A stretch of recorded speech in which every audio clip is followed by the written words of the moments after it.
Welcome to the Blow Up the Blueprint podcast, where it's all about how to use creative thinking in your business for a standout brand. With your host, Joe Gifford. Welcome to this episode of the Blow Up the Blueprint podcast with me. It's Joe Gifford here, joined by the lovely Cailen Ascher. Hi. Hi. I'm going to totally confess that we just did a whole little thing and we were speaking for a few minutes and it was going awesome. And then I had this moment of we're not recording. So we've just kind of done a little preamble and I'm just going to come back over that again. Sounds good. Hello, my lovely. So I was just complimenting you on how wonderful you look and you were telling me that you have an 8-month-old child. And I do. Yeah, I have a 3-year-old and an 8-month-old, both girls. Both girls. Oh, my twins, both girls as well. That's awesome. And you're back to doing interviews, having taken a break. Yeah, I'm back. I'm ready. I just launched a brand new program. I'm feeling good. Cool. So I want to hear all about this. So, for anyone who's not heard of you, who hasn't encountered your work, then tell me all about it. Yeah, so I'm a coach for women entrepreneurs, and I didn't honestly know what that meant for many, many years. I was like, I know I'm supposed to be working with women and helping them, and now I've been doing it for probably 3 years now, and I've really hit my stride helping women do what I've done, work less, and while working less, still expanding their business and maintaining a nice work-life harmony. I think balance feels a little stagnant. Harmony feels good. And so that's what I work with my ladies with. Let's figure out what the container of time you have is that's available to build your business and put the pieces of the puzzle into that container. And it works a lot better when we focus our energy. I found that's when my business took off, when I started working just 3 days a week. And there's really something to that, getting clear on your boundaries around your time, your professional time and your personal time. And so that's what I love talking about. And that's what my whole program's about. It's what I live and teach and everything's about that. Beautiful. We're going to delve into all of that because all of that was just gorgeous. That's up in there. I was like, I love how you've created this for yourself. So let's take a step back. Have you always worked in this manner with this harmony, or has it been something which developed for you? I always wanted it. I didn't always believe it was possible. So for probably the first 7 years of my entrepreneurial journey, when I'm doing all sorts of random things, trying to figure out what I was supposed to be doing, I'm blogging and teaching yoga and working in social media, like doing all over the place, trying to figure out what my thing is. And there was this mindset, I guess, where I thought you had to hustle to be successful. There was a lot of masculine advice out there about how that, you had to stay up till all hours and work an 80-hour week. And then you'd have this tipping point into success and then you could back off. I really didn't like that idea. It sounded You're like, awful. that's not working for me. Yeah, it sounded awful. But and so then I had this thing of like, I'll never be successful because I'm not willing to sacrifice my life away. And then many, many years later, I'm married and we're, moving forward in our lives and find out we're pregnant. And I'm like, whoa, I really need to think about this whole work-life balance thing because I don't want to be a mom who's working crazy hours, making just okay money and not have time with my little baby who's arriving. And so I took some time off right after she was born, kind of figured out what I was looking for, deciding if I wanted to keep working at all. And then I was like, you know what? One more time, one more shot. I could get childcare for 3 days a week. Thank you to my mom and my sister. They're like, we'll help you out. We'll come play with our grandbabies and our nieces. And so I tried it. I tried plugging my business into 3 days, working from like 9:30 to 4:30. And it wasn't an immediate change. It felt good at first. But then over the next 6 months, working half the time, if I was working about 20 hours a week instead of 40, I made as much money as I did the whole previous year. And I was like, hey, there's something to this. And so I started exploring it even more and getting more structured and started outsourcing things and just made these incremental upgrades that allowed me to maintain the work time that felt good, those 20 hours, while having a lifestyle I really enjoyed. And the money piece was kind of this cool thing that sort of started taking care of itself because I think I just started acting more professionally because I was setting some clear boundaries and figuring out how to function more like a CEO rather than just sort of a hobbyist. That's a huge piece, isn't it? And I think that, a lot of people, myself included, skirt around that kind of experimental area of I'm freelancing, self-employed, kind of doing a bit of this, a bit of that. And like you, I was kind of lecturing, I was doing a few days teaching and lecturing. I was doing some written work. I had my own sort of design agency stuff going on. I had fingers in all these pies, but only up until like the last few years has it been that I've stepped up to say, this is my container. These are my boundaries. This is how I work. This is who I work with. And for years, I was still taking on like all the clients because it felt wrong to not do that and working all of the hours. And it's so freeing when you realize that you get to design your schedule. Yes. Yeah. That, like, where did it come from that we should just like let our business dictate our schedule, dictate our lives? You know, I found at the time I was very reactionary. It's like reacting to my inbox, take care of that. So a client would come up with an issue and I'd find myself spending way too much time thinking about their business and their issue instead of my own. It was like, so how do you maintain those boundaries? So, you know, to say, because I'm still not brilliant with this, I always have to kind of keep a check on it, because when you love what you do and you aim to serve and all that sort of stuff, and especially when you work with clients around the globe, it's easy to sit there with your phone and be like, I'm just going to look on my Slack and just check that thing. Where, oh, look, there's that thing. Oh, cool, I'm going to be on that. And then you suddenly, it's evening time and, you know, you haven't spoken to your partner in about 3 weeks. So, so how do you manage that in your life? It's not perfect, right? It's like, I don't have it all figured out. I actually like. Thank you for admitting that, though. Yeah, oh my gosh. I actually was just talking to a woman who created this 3-day work week schedule, Freebie, like just a template to design your ideal work week. And I wanted to talk to her. I was like, hey, it seems like you're working this. And she was so much more scheduled and organized than I am. It's like, oh crap. Like, you know, you could teach me something, but I think you just confessed that though. Actually, last week I saw one of my clients with this really beautifully designed, you know, sort of content schedule. I was like, that's awesome. She's like, well, it's your template. Like, what? Yeah. Oh, is it?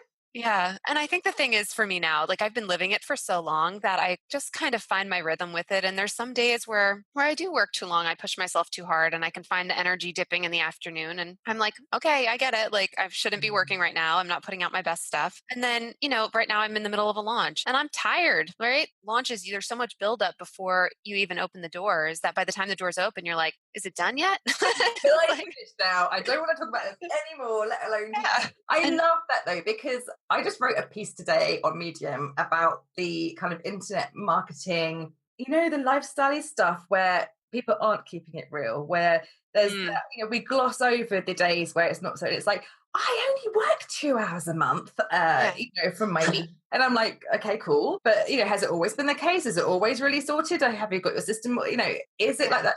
And I think we need to hear that. I love the fact that you use the word harmony and not balance, and that this is a growing, flowing thing. It's not just, here's my 3 days, I'm sorted. Yeah. You probably have to check in with yourself, do you, Cailen, too? I do. And like today, I still wearing my comfy pants that I wore on my jog, and I haven't yet showered. But yeah, I'm just showing Cailen my legs for you. That sort of dead air piece there. Yeah. So it's, you know, some days, some things got to be left off the list. And some days, like when something comes up with one of my kids, it's like my daughter had her first, she's 3. She had her first field trip last week. And I was like, I can't miss this. And it was like plunk in the middle of my day, middle of my work week, like, you know, from like 11 to 1 on a Wednesday. I was like, all right, well, can I move stuff around? I'm like, this is the reason I have this business, so I can do this stuff. And what am I going to remember more a year, 10 years at the end of my life, working on that Wednesday or being there with her? So I had a really organized inbox on that Wednesday, but you know, I kind of missed out on my little one's field trip, and that's beautiful. I am always so grateful that if my kids are poorly, if they need me, I hop on the phone, or you know, I'll get my VA to just kind of jump in and say, guys, I need to move things around, and I have no qualms with that now, and because a lot of this is about working with the right people as well, isn't it? You know, both for your team and for your clients. My clients are like, cool, no problem. And we just kind of jump on and move it around. Whereas I know when I was trying to crowbar the wrong way of working with clients who weren't right, it was very much, well, that's not professional to move things around. You know, the family's like, you know, but now it's totally my gig. I'm like, it is professional. My family comes first. If my clients had to move something because of their kids or whatever, I'd be like, absolutely, I want you to do that. That's important. And, you know, I think that, again, there's perhaps that masculine energy of what isn't professional and what you should and shouldn't do. We can tear up the rule book. Yeah, I know. I'm over that. I'm so over that, because, you know, these little people aren't little for long. No, they're not. They grow up so fast. Honestly, my girls are 8 now. I've got twin girls, Eva and Mia, and they're 8. They are beautiful and terrifyingly grown up right now. And we're kind of edging towards like the teenage sass and the eye rolls. Like, oh my. Seriously, Mum? I know we're not that far before it will be, the social media and stuff like that. And I want to be able to be really present with them and have an impact in their lives in a positive way. And I think that partly being an entrepreneurial mum, I know that they're really proud that I do, my own business stuff, although they have no clue how it works. They're just sort of like, you seem to sit by your computer and money comes. I'm like, yeah, that's all I do. I just sit. Yeah. I think that the growth mindset that entrepreneurs have is a great thing to have with your kids and be able to talk about that stuff. Yeah. Oh, I totally agree. I know I'm a better mom for being an entrepreneur. Like just showing them what's possible. That's something that you can just think about can become something that then helps people and brings in money and freedom in a bunch of different ways for your family. It's such a cool system for them to be exposed to. But talking about kids not understanding what you do, my daughter knows about like 3-day work week because it's what everybody talks to me about and what the program is and all that. And she's like, Mommy, are we going to 3-day work week? I was like, no, baby, we're living 3-day work week. And mommy's trying to teach other mommies to do 3 days of work because then they get more time with their kiddos. And so it was like this really cool thing of she doesn't get it, but she's living it. She knows it, but how lovely that she knows the terminology and the concept. And see, I remember my first kind of insight to outsourcing and leverage was, of course, the Tim Ferriss 4-hour, work week. And at the time I was running my, little design agency. And when I think a lot of people have that moment when you read that book, you're like, everything's going to change. I'm going to outsource my life. It's all going to be 25. And I think because it was my first real taste of, okay, I can see the possibility. I mean, but his backstory makes it very different. He was running a very different business model to most people. You need to couch what you read in that with imagination and apply what you can take for you. Do you sense any resistance when people come to you? What resistances do they have to designing their own schedule in general? Yeah, so obviously they all want it, right? It's like, oh yeah, obviously I want to work fewer hours and make more money, but it's the mindset piece is a huge one of I don't believe that this is possible. And then that coupled with, I don't know, okay, if I'm starting to warm up to believing it, I don't have a framework that's for me. Like my 3 days, maybe someone still has a full-time job and they're trying to figure out how to build up their side hustle in their limited hours. Maybe someone's working 70 hours a week and just wants to cut back to 50. So I've done my best to figure out the principles behind 3-day work week and what has worked for me, what's working for my clients and the women I talk to so that people can apply it to whatever is their ideal schedule for now. And knowing that's going to change so that, in 6 months, you might say like, how I was cut back from 70 to 50. Now I want to cut back to 35. And you can keep coming back to those principles and making those incremental upgrades and living into it so that it feels good and you maintain that harmony that we were talking about. That feels, but even just saying that, by making those incremental changes, it feels like it's fluid. It feels like it's a working thing. It's a work in progress. It's a working template and framework. That feels immediately doable, doesn't it? As opposed to, and now you're going to lose 2 days and immediately, like a lot of us might panic about, well, what if our clients need us in those 2 days? Okay, so things like that. What steps do you have in place for those days when you are unplugged? Are you unplugged entirely? I do a pretty good job of being unplugged because of the kids. I think that makes it easier because my priority just shifts. It's like them. Before I was a mom, I don't know if I would have been able to do it as well as I do now. Although I always did sort of hold my weekends as sacred. It was like, I need breathing time. Like I always knew that. So as far as talking about these shifts that people can start making, I think the first piece that's really helpful is just bringing some awareness to how you're currently spending your time. Like before we start changing things, like what are you even doing now? And so I always encourage people to do a time inventory. And just set a timer on your phone throughout your workday. Maybe do it for like 2 or 3 days. And just every hour, like just make a few notes, like what you spent that last hour doing. And you'll soon realize where you can like cut some stuff out immediately, where you can start batching things. If you're being very reactive, like, oh, I checked my inbox 47 times throughout the day. Maybe I could cut that down to 5, maybe just once an hour, and then cut that down to maybe twice a day. And this isn't even stuff that I necessarily do for myself always, but like checking in with it once in a while, I'm like, oh yeah, let's remember that I don't need to constantly be in my inbox and like sifting through everything. So I find that just that first step can start shifting things without you even making conscious choices to shift it. And you also can see where you can outsource, because if you're like, oh, I spent so much time doing this stuff that I'm not really that good at and I don't really enjoy, that I could pay somebody a 20, 30, $50 an hour to do, and then I could get another client who pays me more money. You can start seeing where you can play with it a little bit. It's like when you track money, isn't it? If you're not consciously trying to work on getting more. The fact that you are aware of it and being aware of your time is so important. I know on those days when I have 2 longer work days and then 3 shorter ones. So I do school pickup 3 days a week, and I have 2 days where my partner does school pickup. So we just kind of switch it around. And when things blow up or the agency side of work is getting really busy and I'm a little bit like 3:30 is coming around really quick, then, on those days, I am uber focused in my Pomodoro sort of Trello thing. I'm like, right, this is 10 minutes and I'm away from my phone. I'm away from anything else. I'm not doing anything else other than that task and staying calm. And when you focus, your productivity is so much more impactful, isn't it?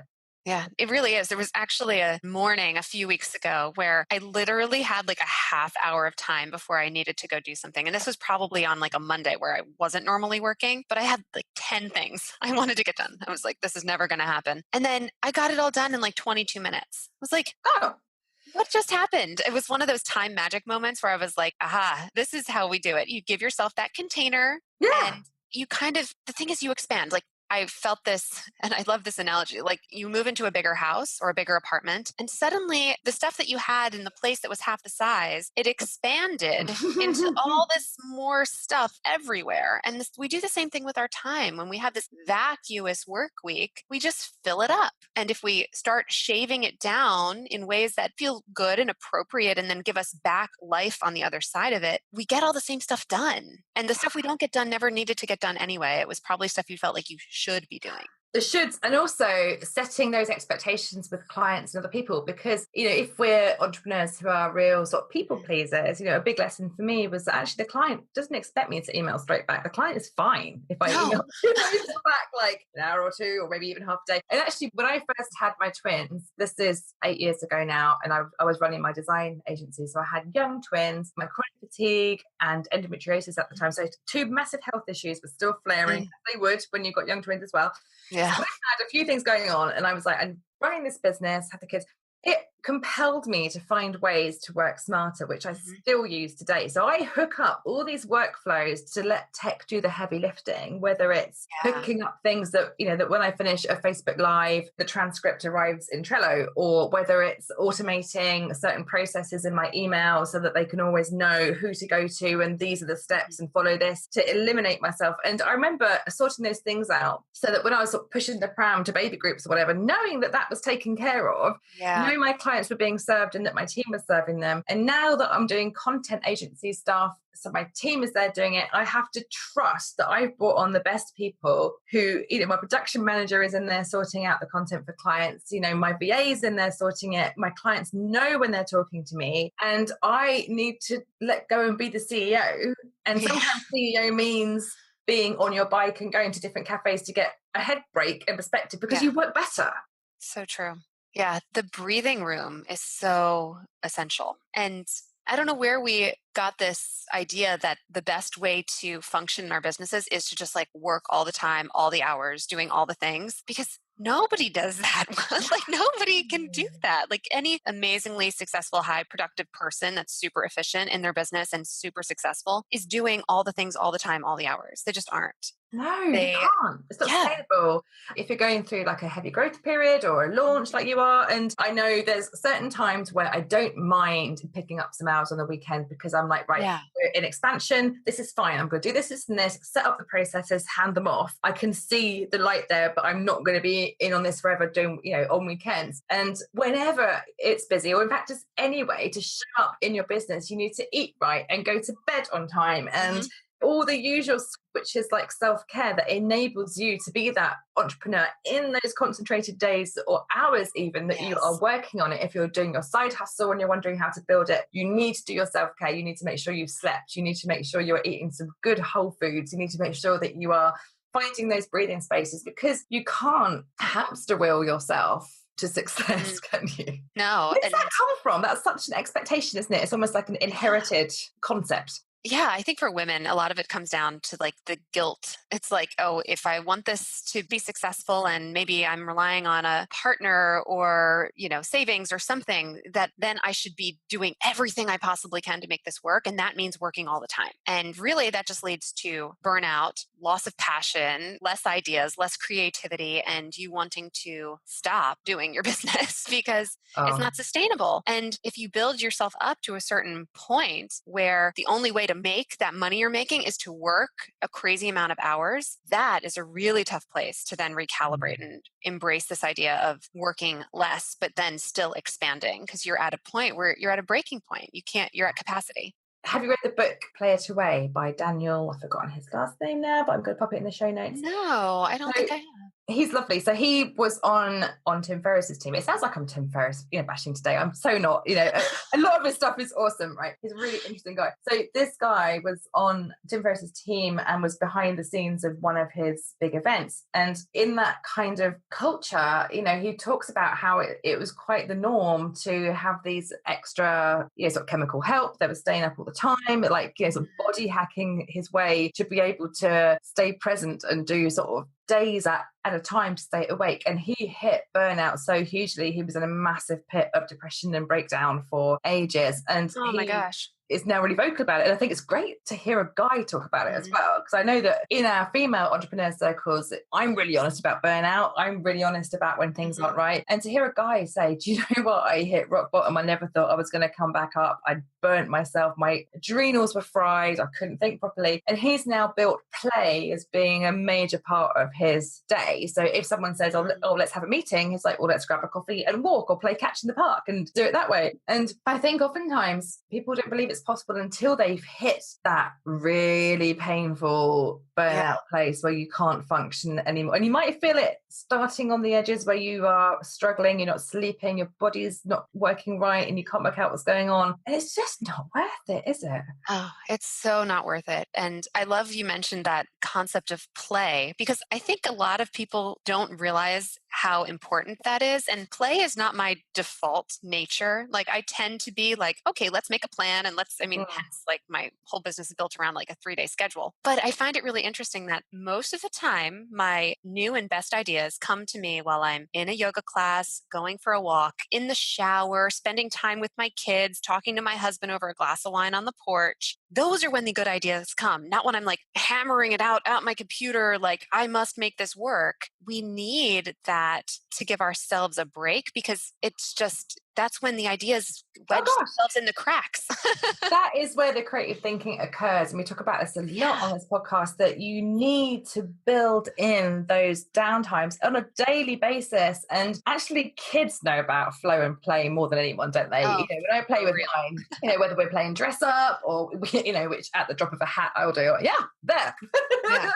Or we're, whatever it is, or we're out in the kind of autumn leaves like we were today, or whatever it is, they are present, they are playful, and they have amazing imaginations. And I can see that even by working 3 days and having the other 4 off, you've automatically built in that space. And I'm glancing at my creativity research journal here. There's a study in there, which I'm going to link to in the show notes, which talks about how, sort of productivity increases hugely when you are in a flow state.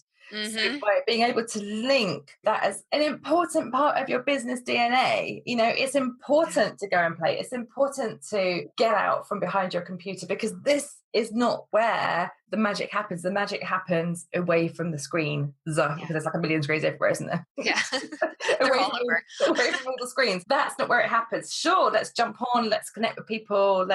Tech is a wonderful thing. I get to speak to you. We get to connect with loads of people, and we get to run our businesses remotely if we want to. But that is not where those hits of inspiration or those incredible ideas, which are game changers, happen, is it? For sure. I mean, in the tech piece, it's like all this stuff is here to be in service of what we're doing, not for us to be a slave to it. And so I feel like a lot of us are in that place where it's like, oh, I need to be engaged and on and present and all the time in order for success to happen. It's like, I don't know. I'm so about changing this. I'm creating a 3-day workweek movement where we realize that we can create success on our terms. We don't have to subscribe to someone else's version, which is probably the 40-hour work week was implemented in like the beginning of the 20th century or maybe even earlier because laborers had 8 good hours a day.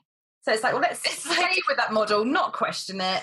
Yeah. So, okay, here I am, a mom in the 21st century running an online business with all of this new technology and all of these new advances. And yet we're still subscribing to a system that was put in place and also over 100 years ago for men. Doubling those hours, going above and beyond that and layering it on. Like I see this now with millennials. I have a brother and sister who are younger than me.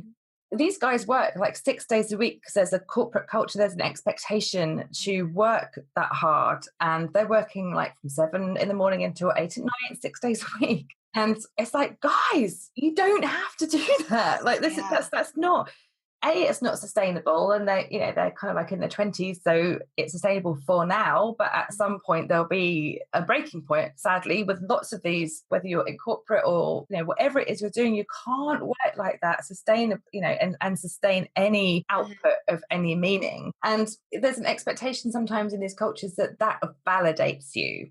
Yes. I'd rather be validated for working less and for being with my kids all covered in paint. Thank you very much. Yeah. I'd rather someone went, that's awesome. Yeah. I hear you on that one. 100% for sure. Cool. So what is your program and where can we find out more about this amazing 3-day week? Yeah. So I have, first of all, my opt-in, my freebie is that 3-day work week schedule that I mentioned. And so anybody can grab that at my website, CailenAscher.com. It's right on the homepage, easy to find. And as far as it looks gorgeous as well. I've downloaded it. It's beautiful. Oh, thank you. Yeah. It's, we did a rebrand, what was it, a year ago, 2 years ago? And it's so pretty now. Everything's so pretty. It makes me very happy. As far as the program goes, I don't know, when is this interview airing? It'll probably be in a couple of weeks. So that'll be middle of November, 2017. Okay. So the program will be in full swing at that point, but the program is called 3-day work week. And it's exactly what we were talking about. It helps women bring some awareness to how they're spending their time, then create their model calendar, whatever that means for them, for the container of time that feels appropriate and good. And I have a lot of women who are moving into the program who are moms who want to be working from home with more time for their kids. There's a lot of newer entrepreneurs who want to set their businesses up right from the start instead of trapping themselves working too many hours. Obviously, there's seasoned entrepreneurs who are like, I'm working all the time and I'm ready to start optimizing things and be working smarter. And then there's people in full-time jobs who are like, I want to get my side hustle going and I've got this little container of time. So it's anybody who wants to figure out what that looks like, that model calendar, and then fit their business in a more strategic way into that time. So they have a framework that works for them. Gorgeous. So if we get your beautiful opt-in, then we can stay in contact with what's going on with your program when the next one opens the doors. Exactly. I love it. So how often do you run it? This is the first time I'm running it. So I'm thinking I'll probably do another launch probably first quarter next year and open the doors again. And then it'll probably be 2 times a year, maybe 3, depending on, what feels good. But I talk about this all the time, so if you get the freebie and you're maybe start hearing from me, it's what I jam on all the time because it's what I live. Yes. Well, guys, I'm going to put the link in the show notes for Cailen's amazing opt-in. So I'm going through it, going through those, it's a beautiful template. So I want everyone else to have a look at it, so check her out. It's such an important mission as a mum and as an entrepreneur. I'm so glad this is your, mission, and I'm going to join you on that, sort of shouting about the working less to achieve more. It's such a huge part, and I've talked about it on the 3 podcasts that we've recorded today, whether we're coming from an intuition angle of how that works in your business, or whether we're coming from a practical time angle, which allows you to play. Working smart allows that creativity, which not only gets you amazing results, which feels really counterintuitive, but it's the way forward, isn't it? Yeah, it is. Because you find, we've talked about it a lot, you find that flow state because you're listening to what truly resonates for you and your lifestyle. And then when you start working during your optimal hours, that's really key, right? We all have better hours. Some of us are morning people, night people, you need to figure that out and then things start moving. I need to have a cat nap, literally, with my cat scheduled in the afternoon, like at least 2 days a week. I need to curl up with a Bengal and just have a little chill. And that's my little reset time. And I know certainly in my schedule, I need to have at least 2 or 3 days where I'm working in a cafe or sort of co-working space. But, the other times I need to have no humans. I need to be around no humans and just kind of be in my little shell of introversion. And it's important to know all these parts of yourself that has to fit with that picture of your family and your work and how it all goes together. So I can't wait for everyone to come and check you out and just come see what you're up to. Thank you so much for being here today. Oh, thank you, Jo. This was awesome. Oh, it's awesome to have you on. Thank you.